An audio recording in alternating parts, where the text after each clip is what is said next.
like that I'm going to be sitting on, so I don't have to give it untold slope to bring it up to that point, is what I'm trying to say. I can have a nice slope, but it can also look nice, not too steep.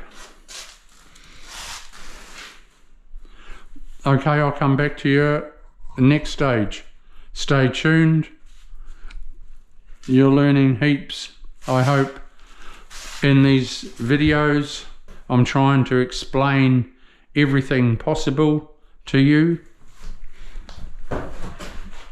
I'll put another pad in the middle there, but probably my level goes that far anyway. But I might, just to so I have no hollow spot, I'll put a and another one there, just to check it. Yeah, easy peasy, people.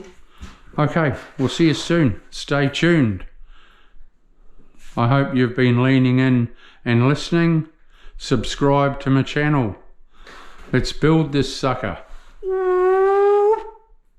See ya.